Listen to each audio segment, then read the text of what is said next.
Thank you so much for coming in. No problem. And I'll just check when we're rolling. We are rolling. Oh, that's me, Penny Latin. Okay, just clarify for me. And that's cybersecurity and computing expert Dr. David Aspinall from the School of Informatics at the University of Edinburgh. And will I have a chance to hear the recording before you put something on air? You won't, actually. The way it normally works is... it's just... And if I can just convince David that his personal audio data is secure in our hands, hopefully we'll be able to get this edition of Brainwaves underway. Program, but... A lot of this is about trust, isn't it? And ironically, that's going to come up in our conversation in a second, Absolutely. assuming we have it.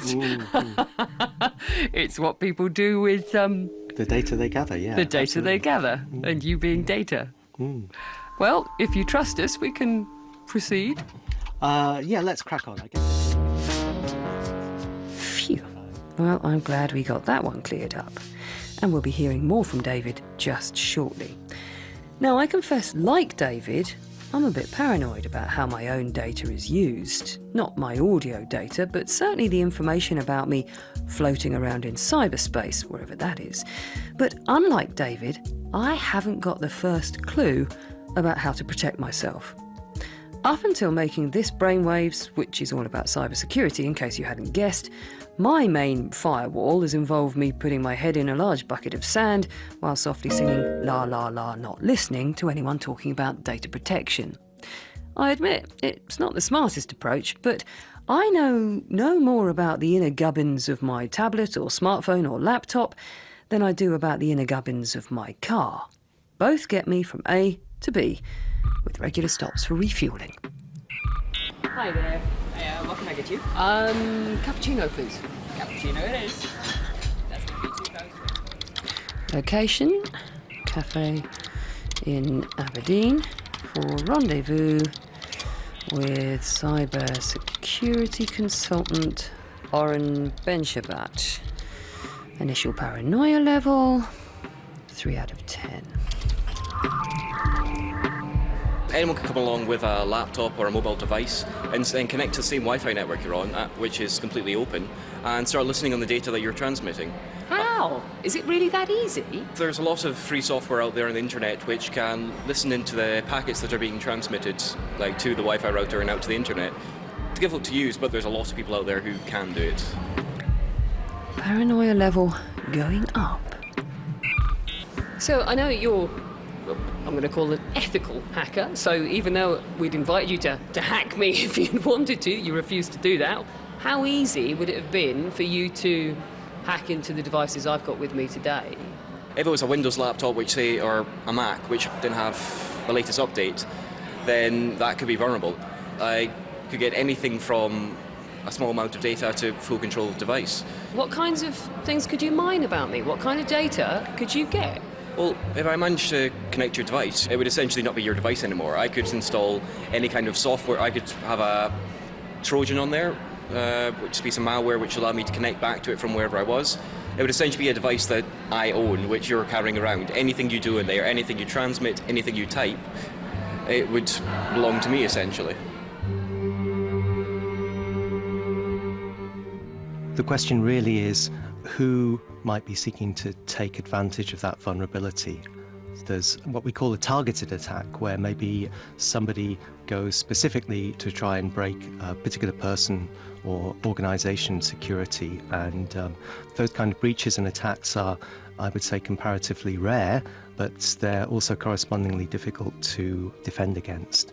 And then the other kind of privacy breaches that we're perhaps unwittingly taking part in almost every day is the giving up of personal information on things like social media websites, and typically tracked by a whole host of organizations behind the scenes. When we say computer, we mean the electronic computer. I'm going to come back to the whole idea of just how much information we might be giving away unwittingly just shortly, with a rather painful personal lesson for me from Oren in that cafe. But first, let's look at this idea of a targeted attack that David mentions. I mean, it might be rare to be singled out for a bit of cyber spying, but rare or not, the consequences can be traumatic. It was very worrying, to the point where I was a nervous wreck. For Cass, which is not her real name by the way, and her extended family, what started as a bit of unpleasant banter on social networking quickly escalated into a cyber stalking nightmare. 1 month, my email passwords were changed 23 times. Passwords for email accounts, passwords for social media sites, passwords for Amazon, eBay, all sorts of things. So somebody was in my emails, but also in my sister's emails. And on Facebook, my sister's account was taken over by the hacker.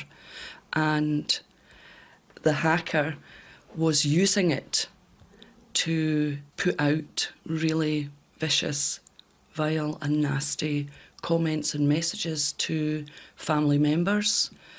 Comments about you? Comments about me, comments about my appearance. Another time, my younger sister was chatting to my older sister on Facebook when my older sister started to say some quite nasty things about me. And my younger sister thought, what's this? This is not who I think it is. And that was how she knew that my sister's account had been taken over. And she was actually chatting online with the hacker. Horrible, isn't it? Although we changed our passwords, we deactivated our social media sites, we upped our barriers and protected ourselves, took advice on that, but still the hackers or the hacker was getting in. She took over my sister's internet account completely. So my sister was locked out and the hacker had access to it, only the hacker, same with Facebook. My Vodafone account, someone tried to access it. It just goes on and on and on.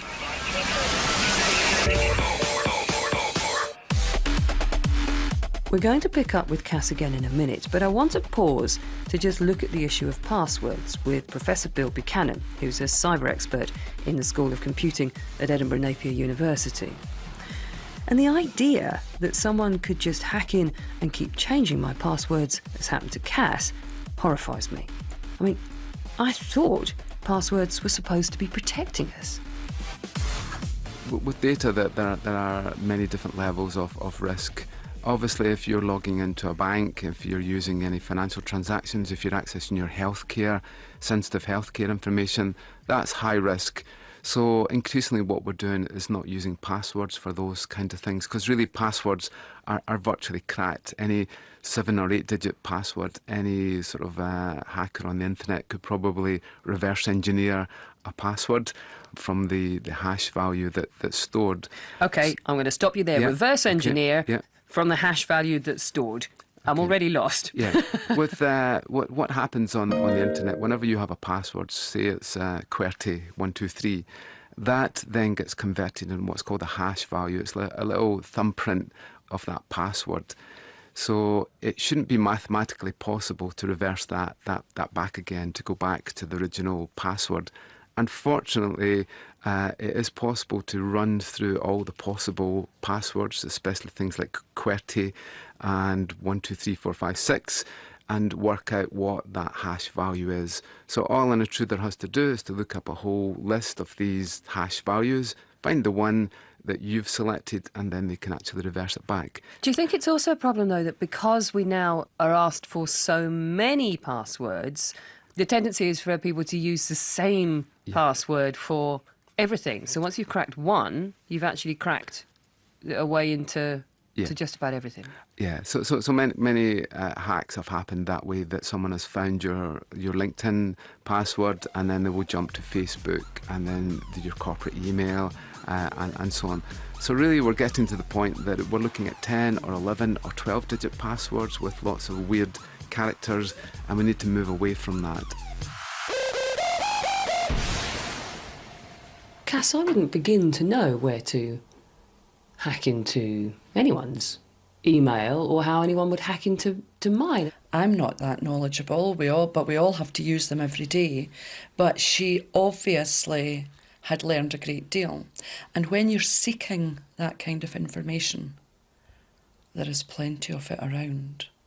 It's not even about people making a living from hacking into, your credit cards.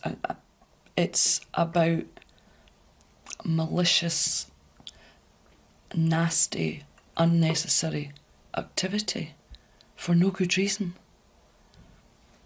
No reason. Because at its worst, it was 2 years constant. Afraid to turn the computer on. I was terrified. It was a horrible experience. Really, we're changing our culture. If you look at things like bank robberies, at one time someone put a stocking on their head and drove a fast car to a bank and robbed the bank physically. These days, people can do it remotely over the internet. And really, all the things that happened before, such as physical stalking, can now happen in an electronic world.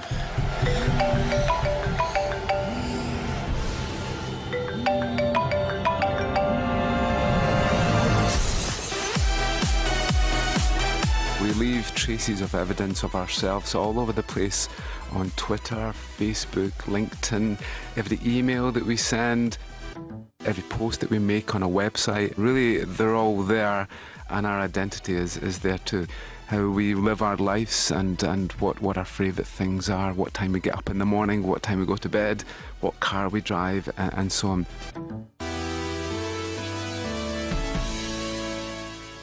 I mean, it's a product of the contemporary world and how we do all use email, and a lot of us use social networking. But do you think you were, with all respect, a bit naive about just how easily that information could be used and abused in this case?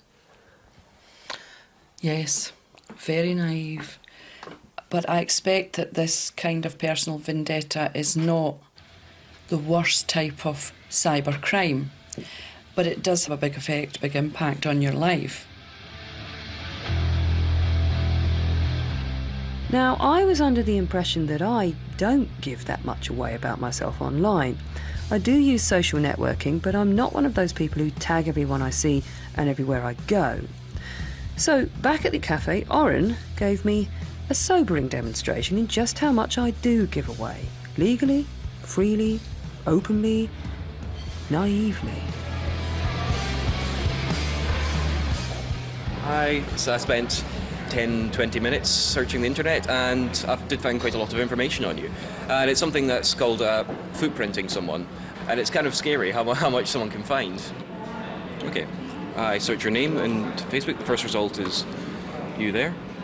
For example, that's possibly your child there. With mini-me, we do look very similar, yeah. Just to double check, is that your child's name there? Yes, it is my Okay, child's that's name. one thing, information you find. And a lot of sites, you'll just find a tiny piece of information which could lead on to something else later on. One thing I did notice there is Inverness, and on your LinkedIn, it does say Inverness there, so that I made that connection, so I could link that back to you. So just from that, You're able to work out I then have roughly where I yep. live. So it's just small pieces of information here and there, but it really builds up quite a picture of what someone could find out about you. How could that information be used? I mean, to be fair, what does it matter if someone knows what I look like? Well, that could be used for a variety of things. For one thing, that could be used for fraud. Someone could set up another account with the same name, with the same pictures. It's been done before. Say, for example, you had your mother linked to your Facebook, some connection to that. They could then search your mother. They could find maybe her maiden name. That's often used in password recovery questions. Maybe you have your pet there and you have some mention of your first pet. Small pieces of information you wouldn't even think about, but could just lead back to you. Paranoia level now a good 6 out of 10, but it's not just about our data being used for illegal ends. When we talk about data and those footprints we leave behind, we're not just talking about photos or addresses. We also leave a more subtle footprint in the form of a kind of data echo, detailing where we've been in cyberspace and what we've been up to. Bill Buchanan again. There are many things that data can be used for, and it's increasingly we're seeing targeted information getting sent to users, such as targeted advertisements on web pages. you'll actually find when you visit another site, there'll be an advert related to something that you've actually searched for. I search for something at work, Yeah. on a work computer. I go home and I get my smartphone out, and the thing I was last searching for at work appears. That's right. So there's Why? How? There's a whole lot of other information that gets sent to the internet whenever you access it. Typically what we use is an IP address. So when you're at work, what a website will see will be your IP address, also your browser, and some other little bits and pieces that you don't actually see. So whenever you make a request to a website, all these things are actually logged now. When you go home, then you'll be using your broadband provider, and the IP address that will come up will be related to them. So there's a lot of background things going on that's really trying to cross-correlate your identity. Obviously, when you log onto Facebook, they will be able to trace you. You're logging into Google almost automatically now with your phone, so it's always on. You're being tracked with your location from your mobile phone. So if you actually look on your Android or your Apple device in the cloud, you'll actually find that your whole location information is stored there, and even the speed that you were going at and the general area that you were at any given time is actually there. Other search engines are available. Big Brother, it seems, is alive and well and living in the cloud, wherever that is. I mean, ironically, while I feel profound discomfort at anything knowing where I've been and how fast I've been moving without my explicit consent, that kind of data gathering may be just the key to making us much more secure in future, a point I'll come back to. But sticking for a moment with this whole frenzied data gathering, my problem is knowing when allowing my data to be used and accessed is safe or sinister. When an app asks me to access my data, should I tick yes or no? I mean, I'm never sure, to be honest. All I know is that I'm uncomfortable at just blindly saying yes. David Aspinall again. For example, for an app that might connect you to a social media website, it would be quite reasonable for that app to look at your contacts database and ask you, would you like to invite this person, or would you like to invite that person? Let you search the contacts database and individually invite people to join. On the other hand, with the same permissions, a less friendly app might simply upload your entire contacts database to the internet and some server somewhere. And with the present state of the technology, it's difficult to differentiate between those two behaviors from the user's point of view.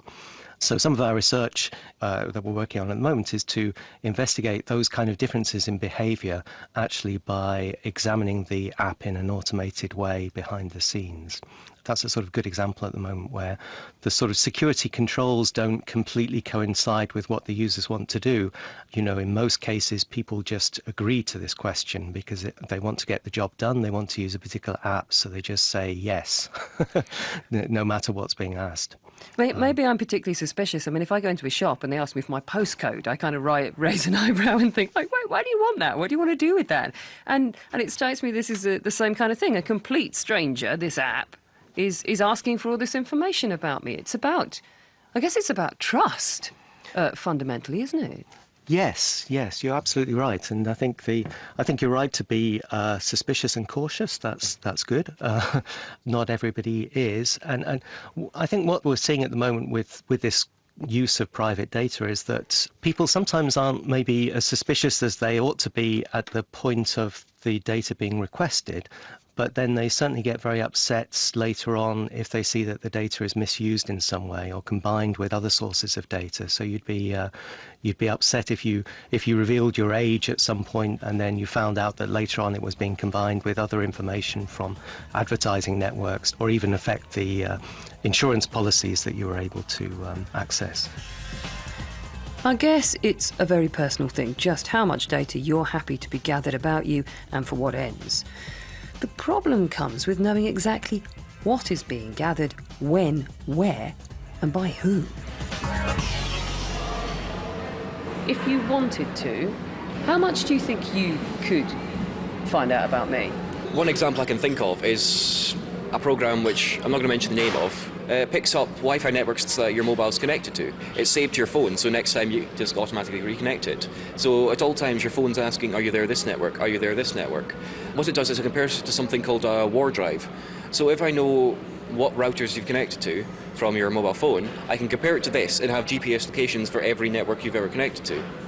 So for example, I could say that's possibly their home, that's possibly their work, because they've connected to that Wi-Fi network there. They went on holiday to Spain, there's a Wi-Fi network connected to there. So to defend against that is to have Wi-Fi turned off on your phone, because that's how it gets that information. Yeah. Do you? Yeah, I have Wi-Fi turned off on my phone. I never turn it on unless I need it. Nor do I. Now, paranoia level off the scale. Certainly when you go to hotels or into public Wi-Fi areas, you really need to understand what you're connecting to and is it secure. You should always see that it's encrypted. Business users will typically use what's called a VPN access, which gives them a secure connection back to their back office. So if they're using any email systems and so on, then everything is encrypted and secure on the way. What you should find, though, is that your browser will generally colour code whether a site is valid or not and whether its identity has been proven. So if it goes green in the address bar, then you know actually it's a correct site. And if it goes red, then there's something wrong with that website and you need to understand what the risks are. Okay, so where are we at? The lessons so far are: think about what personal data you're happy to have online, think about whether you genuinely trust a source when it asks for access to your data, know the risks of public Wi-Fi, and turn Wi-Fi off on your phone when you don't need it. So those are just a few of the actions we could all take now. The good news is that plenty of research work is going on in Scotland to mean hopefully we can turn down the paranoia a notch in the near future through making our smartphones even smarter.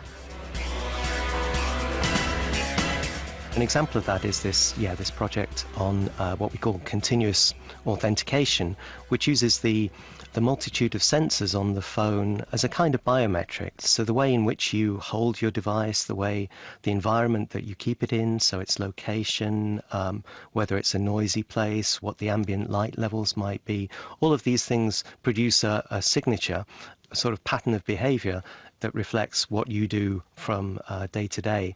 And we can use that as a form of authentication. The simple idea there is to maybe encourage people to use the PIN lock. So studies have shown that not as many people as you might hope actually lock their phones with the PIN because it's an inconvenience to keep unlocking it. And it seems a little bit crazy if, my phone is next to me on my desk and then every time I use it a couple of times in an hour I have to keep putting the PIN number in, because the phone should know that it hasn't moved and it's still sitting next to me. Maybe in that case it could be a little bit smarter about whether or not it asks for the PIN. Whereas if it was taken out of my office and changed environment and felt a bit uncomfortable, say, then maybe it should be more wary and raise an alarm or certainly ask for the PIN. What intrigues me about that is that, in a sense, it seems that sort of ironic that information is being gathered about you in order to make you more secure, but at the same time, that sort of makes me feel insecure because all this information is being gathered about me. Yes, no, I think you're absolutely right. There's some kind of paradox there. So some of this information that's being gathered about you could be used against you, but it could also be used to provide you with better security. And yes, if it was an app that was just gathering all this data and sending it to the cloud, then you might be justifiably, worried about what might be happening to that data. Basically, we're in a transition phase just now. We got the internet up and running and security wasn't really a thought. So all the protocols we've created, file transfer, HTTP, all these little acronyms that you actually see, TCP, IP, are horrible old protocols that really need to be moved out. So really we're in a transition phase that we're really making encryption by default a standard. So really everyone's working to make sure that this internet, this beast that we've created, is actually going to be secure. But there's obviously going to be other ways that intruders can actually worm in to that system, and that's really where we're trying to catch up with these hackers that we see. In every spying movie, there's always a bad guy and the good guys Are there bad guys out there, and on what kind of level is it happening? Yes, there are bad guys, and they're networks of organised criminals who are trying to make money. They organise themselves as an ecosystem of selling some of the tools that they need, so tools that they can use to construct malware and deploy malware on machines that are connected to the internet and might be orchestrated to attack other machines, and trying to make money in various ways. So there are mechanisms for defrauding advertising revenues, so-called click fraud. Another example is malware on mobile phones, where most of them make money for the criminals by sending messages to premium rate numbers. Setting aside the criminality, I can't help having admiration for the sheer volume of innovation, creativity and invention which goes on in this field of science, both on the part of the criminals and on the part of researchers like Oren, Bill and David. When we train students, we get them to think as their adversary, and what we want them to do is to be able to defend the systems that we have. There are some amazing minds out there that are thinking of new ways to break things. They are paid a lot of money, typically, either by defence forces to write what are called zero-day threats, break operating systems and so on. So there's a whole industry, and I think Scotland is very well placed just now. We have some of the best cyber companies. We work very well together. The banks work very well with the police, with academia, with industry and so on. We really can't produce enough graduates in this area. If we had a cloning factory, we could probably do quite well out of it. So we have companies continually on our campus talking to students all the time. We're really creating a new industry, which is the cyber industry, and Scotland is very well placed for that to be a key hub of excellence in this area.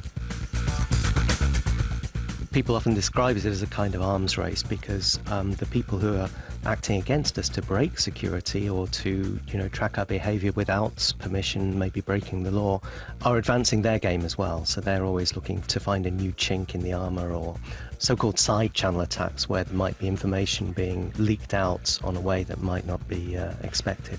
I can't decide whether you're the 007 in this story or whether you need to be Q or M or whoever it was did all the inventions. Which would you be? Yeah, we're more like Q, so... Which I suppose must make me Moneypenny. You've been listening to Brainwaves on cybersecurity. If you've missed any of the programme or want to hear it again, just head for the BBC iPlayer. Bye for now.